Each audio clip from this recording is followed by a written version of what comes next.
आप सभी लोग यहाँ गुरु स्थान में जीवन मुक्त स्थिति का लक्ष्य लेकर के या अमर सुख का लक्ष्य लेकर के संतों के पास आए थे। संतों के द्वारा बोध वर्षा काफ़ी हुई, आप लोगों ने श्रवण किया, इसलिए आप सभी धन्यवाद के पात्र हैं। अब आप अपने अपने घर को प्रस्थान कर रहे हैं। जो कुछ प्रसाद संतों का मिला है ज्ञान बोध विचार का, उसको भूलना नहीं, अपने पास रखना। जब तक संतों का ये ज्ञान प्रसाद आपके पास रहेगा, जब तक माया का प्रभाव आपके ऊपर नहीं पड़ेगा। ये एक सुरक्षा कवच है जो संतों की तरफ से आपको दिया जाता है। उसको लेने के लिए आप आते हैं। जब तक हमारी ज्ञान में स्थिति है, जब तक संसार से प्रभावित नहीं होंगे। जब ज्ञान का हम अनादर करते हैं, यानी विवेक का अनादर करते हैं, जब ही हम भूलते और भटकते हैं। हम विवेक का अनादर न करें, विवेक का स्वागत करें। विवेक आपके पास मौजूद है। विवेक गुरु आपके पास हर समय मौजूद रहेगा, पर हम उसको जो है अनादर करने की वजह से वो सो जाता है। इसलिए जो है हमको चाहिए, जो संतों से प्रसाद मिला है, कि संसार में रहते हुए संसार के प्रभाव से रहित रहना, कर्तव्य भाव से अपने सभी कर्मों को करते रहना। पर जो कुछ भी आप करेंगे, संसार का चीज संसार में रह जाएगी। आपको संसार से कुछ भी प्राप्त होने वाला नहीं है। अहंकृतिवश जो भी कर्म करेंगे, उनका फल आपको भोगना पड़ेगा। इसलिए जो कुछ करें, विवेक के प्रकाश में करें, और विवेक के प्रकाश में करने पर आपसे कोई भी पाप नहीं बनेंगे। आपका निष्पाप जीवन होना चाहिए। तो निर्दोष और निर्वैर जीवन जिसका हो, सदगुरु श्री कबीर साहब का यह बोध है कि आपका जीवन निर्दोष और निर्वैर होना चाहिए। और निर्दोषता और निर्वैरता की उपाधि को धारण करके, उस ज्ञान बोध विचार को हृदय में धारण करके आप संसार में रहिए। संसार का विष आपको नहीं व्यापेगा। संसार का विष क्या है? मोह, ममता, आसक्ति, विषयों की वासनाएं और भ्रम भूल कल्पना। संसार का ये बोध आपको याद, संतों का ये बोध याद रहेगा, तो इसका प्रभाव आपके ऊपर नहीं पड़ना चाहिए। और यदि हमारे ऊपर पड़ता है तो संतों की दी हुई शिक्षा को हम भूल गए, क्योंकि ये सब चीज संसार की आपका स्वरूप नहीं है। जिसका आप मोह करते हैं वो आपका स्वरूप नहीं है। अपने स्वरूप के लिए आपको कोई चिंतन की आवश्यकता नहीं है। चिंतन रहित हो जाइए, आप अपने स्वरूप में, अपने घर में आ जाएंगे। सबके आश्रय का त्याग कर दीजिए जब तक, क्योंकि आश्रय सब भौतिक है। भौतिक आश्रयों का परिणाम भी भौतिक ही होगा, जिससे अपना कल्याण नहीं हो सकता है। अपने कल्याण की कामना के लिए ये जरूर है कि भौतिक आश्रयों का त्याग कर दिया जाए। करने के द्वारा जो आपको प्राप्त होगा, क्योंकि करना जो है शरीर के द्वारा होता है, शरीर के द्वारा जो भी कुछ करेंगे उसका परिणाम संसार होगा। और आपको जो है अपना कल्याण चाहिए। कल्याण संसार का विषय नहीं है। संसार के अंदर भौतिक सुख मिल सकते हैं, जिनका परिणाम दुख में बदल जाता है। जिस सुख का परिणाम दुख में बदलता हो, वो सुख सुख नहीं है। संसार के सभी सुख, भौतिक जितने भी सुख हैं, ये दुख में बदलते हैं। इन सुखों से उपराम होना चाहिए। कई दिन से चर्चा चल रही है अपनी, तो वो सुख कब मिलेगा? जब संसार की चाहना का त्याग कर देंगे। आप कह सकते हैं कि संसार की चाहना का त्याग करने पे हमारा जीवन कैसे चलेगा? आपका जीवन तो प्रारब्ध से चलेगा, चाहना से नहीं। चाहना से कुछ प्राप्त भी नहीं होगा। प्राप्त वही होगा जो आपके प्रारब्ध में। तो आपको चिंता क्यों? कहते हैं, एक दृष्टांत देता हूं, वैसे दृष्टांत के अंदर समय बर्बाद नहीं करना चाहता, पर समझाने के लिए दे रहा हूं। कहते हैं कि एक राजा अपने राजपाट को छोड़ करके जंगल में आ गया, बैठ गया उदासीन, संसार से उपराम होकर के, सब राजपाट को छोड़ के बैठ गया। अब जाकर के लोग बाग को मालूम पड़ा कि राजा अपने राजपाट को छोड़ के उदासीन होकर जंगल में आके तपस्या कर रहा है। तो रोज लोग बाग जो है ला करके उसको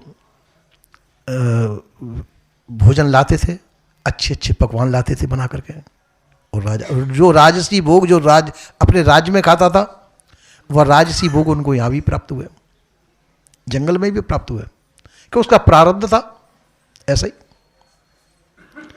अब वहीं पास में एक जो है घास खोदने वाला घास खोदता था, और घास खोद करके जाकर के वहाँ डालता था, तो उसको 4 बासी रोटी और प्याज की गांठ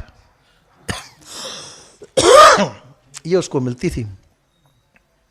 अब वो देखता था कि मैं दिन भर घास खोदता हूँ और मेरे को बासी रोटी और प्याज की गांठ मिल रही है, और ये नठल्ला आदमी कुछ करता नहीं, धरता नहीं, इसको पूड़ी पकवान जाने क्या क्या अंजर पिंजर आ गए ना इसके पास, और इसके पास भीड़ भी बहुत लगी रहती है, लोग आगे इसके दर्शनों को, मेरे दर्शन कोई नहीं करता, मैं दिन भर काम करता हूँ,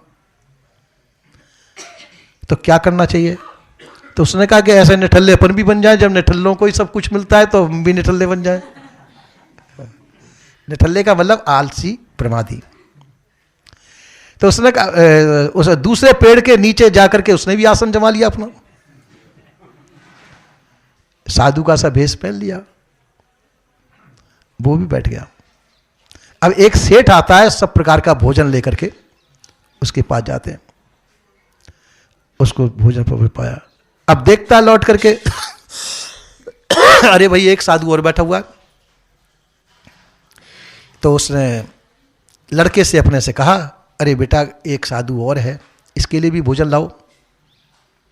लड़का लौट करके गया, जब तक गया तो जो सामग्री बनी थी भोजन की, पूरी पकवान, वो खत्म हो गए।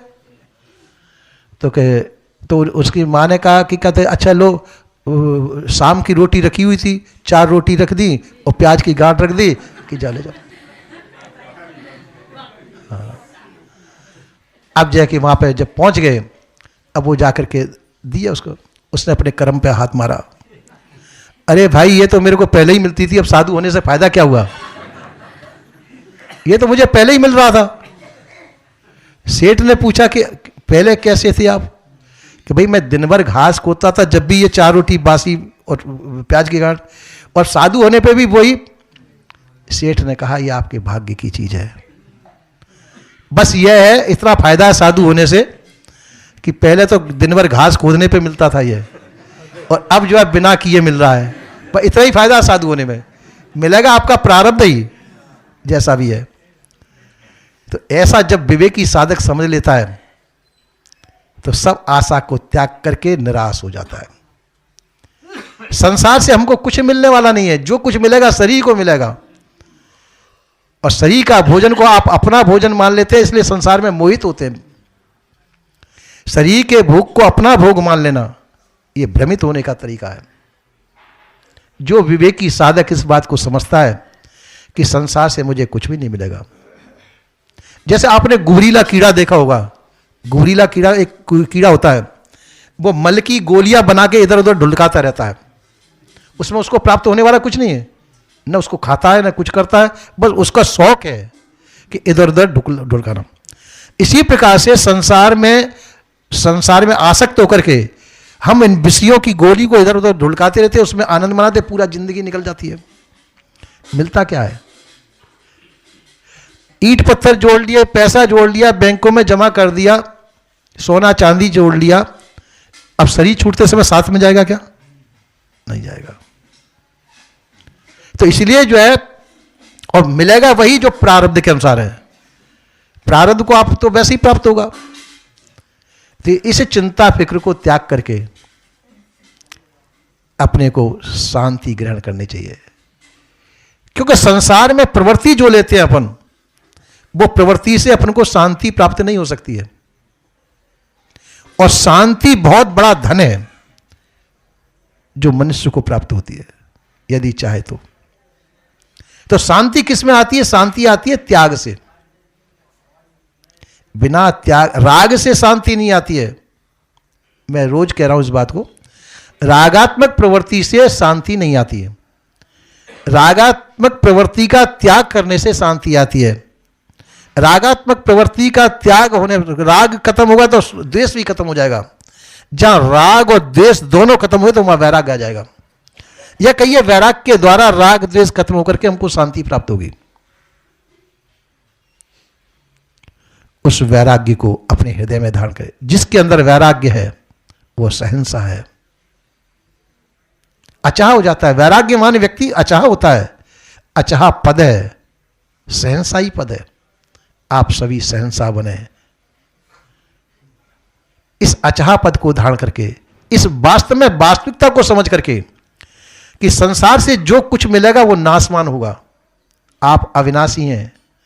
आपका संसार से न जातीय एकता है न स्वरूप की एकता है। शरीर का व्यवहार है। व्यवहार को बड़े प्रेम पूर्वक कर लीजिए, पर यह समझिए कि ये मेरा नहीं है। एक उदाहरण और देता हूं। जैसे बैंक में रहने वाला बैंक मैनेजर, बैंक का कैशियर, खजांची लाखों करोड़ों रुपए इधर उधर करता है। आते भी है रुपए पास, जाते भी हैं, पर उसका कुछ मोह होता है क्या उससे? क्यों? उसका नहीं है वो पैसा बैंक का है और बैंक में आ रहा है जा रहा है, गिन रहा है, वो गिन तो रहा है, दे रहा है, ले रहा है, पर उसमें उसकी कोई आसक्ति नहीं है। अब मान लो वो घर पे पहुंचा, बैंक में आग लग जाए तो उसको कुछ दुख होगा? नहीं होगा।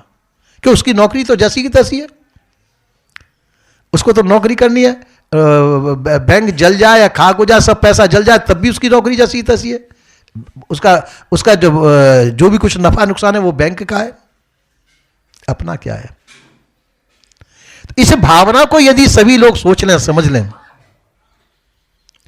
कि जो कुछ है यह प्रारब्ध के अनुसार हो रहा है, इसमें हमारा पुरुषार्थ का सहायता लग जाती है। प्रारब्ध पुरुषार्थ दोनों मिलकर के ये शरीर रूपी गाड़ी चल रही है। तो इस प्रकार से हम संसार में रहें, पर ऐसे समझ कर रहें कि जो बैंक का कैशियर रहता है, बैंक का कैशियर बैंक के लाभ हानि से बिल्कुल अछूता है, उसमें उसको कुछ नहीं है। तो आप भी संसार में रहें। इसमें संसार में आवक जावक जो भी है यहीं की यहीं छूटने वाली है, अपने साथ कुछ जाने वाला नहीं है। इसलिए अपने हृदय को निर्दोष और निर्वैर बना करके, राग द्वेष का निर्वहन करके, वैराग को धारण करके, विवेक वैराग्य बोध विचार इनको धारण करके हम अपना जीवन कल्याण करें। जीवन कल्याण का मतलब संसार के बंधन से छूट जाना। मानसिक और भौतिक दोनों प्रकार के बंधन होते हैं। ये मानसिक और भौतिक दोनों प्रकार के बंधन से छूट करके हम मुक्त स्थिति को प्राप्त कर लें, जिसका नाम है जीवन मुक्त स्थिति। जो जीवन मुक्त स्थिति में रहता है वह सहनसा है। जिनको अपन सहनसा कहते हैं, राष्ट्रपति कहते हैं, प्रधानमंत्री कहते हैं, यह सहनसा नहीं है। सहनसा कौन है? जिसको चाहना मिट चुकी। वास्तव में चाहना वाला व्यक्ति दरिद्र होता है। जितनी जितनी जिसकी चाहना बढ़ी हुई है वो उतना ही दरिद्र है। आप राजा को कहेंगे, जब संसार के राजा होते हैं उनको तो बहुत चिंता फिक्र होती है। कहा है संतों ने, फिक्रई फाका जो करे ताका नाम फकीर।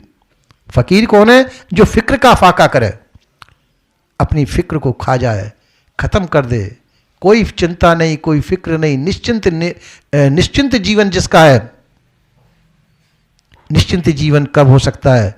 जब हम विवेक की दशा में जीते, समझते कि ये सब संसार का कार्य होता रहेगा। इसके लिए चिंता फिक्र की आवश्यकता नहीं है। जो प्रारब्ध के अनुसार है, जैसा हो रहा है वैसा हो रहा है। हमको न इसमें कुछ मिलना है न जुलना है। शरीर अपने साथ मौजूद है, शरीर का कर्तव्य निभा दो। जैसे बैंक में वो बैंक का जो कैशियर अपना कर्तव्य निभा देता है, पर उसमें आसक्त नहीं होता।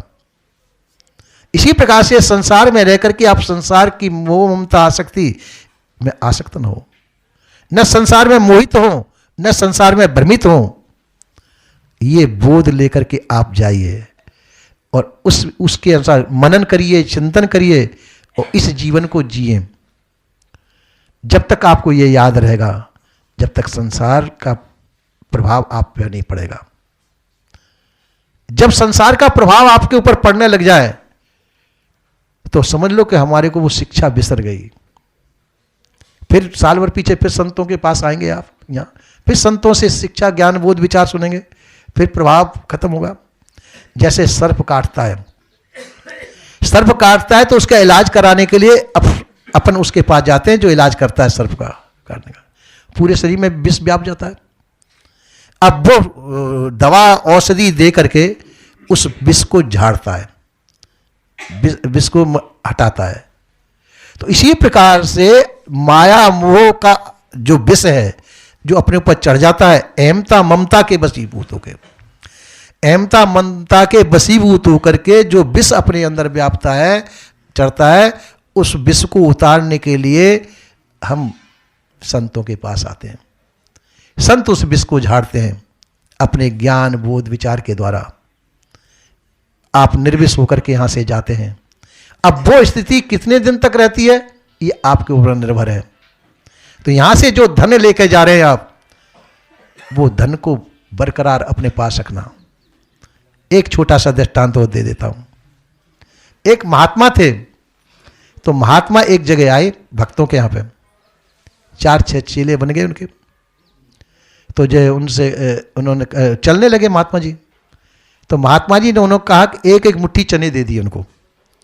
एक महाराज दीक्षा दे दीजिए, चेला बना ले। तो उन्होंने कहा कि ठीक है, अब के लौट के बनाएंगे, ये एक एक मुट्ठी चना मैं तुमको दे के जाता हूं, इसको संभाल के रखना, मैं आऊं जब मेरे को लौटना, ये धरोहर है मेरी।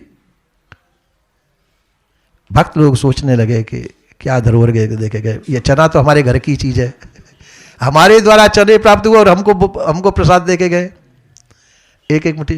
किसी ने कहा कि क्या करना, अब चलो गुरुजी ये दे के गए, तो वो चने उन्होंने तिखाल, इसको तिखाल कहते हैं, इसमें रख दिए।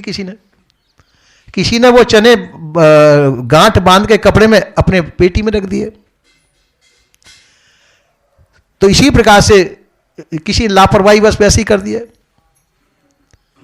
अब एक व्यक्ति ने कहा कि गुरुजी जाने कब आएंगे पता नहीं, चनों का क्या करना चाहिए।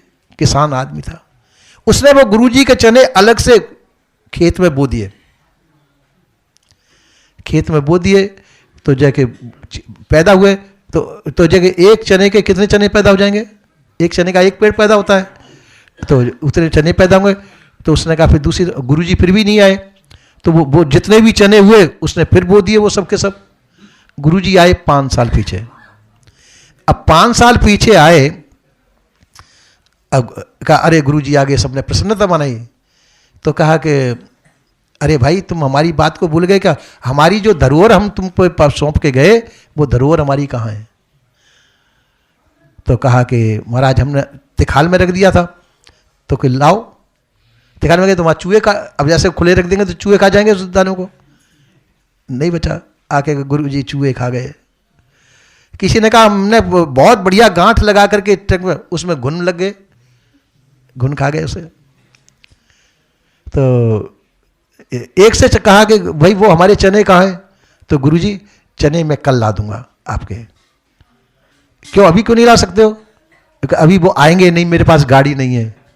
तो भाई वो तो मुट्ठी में दिए थे हमने।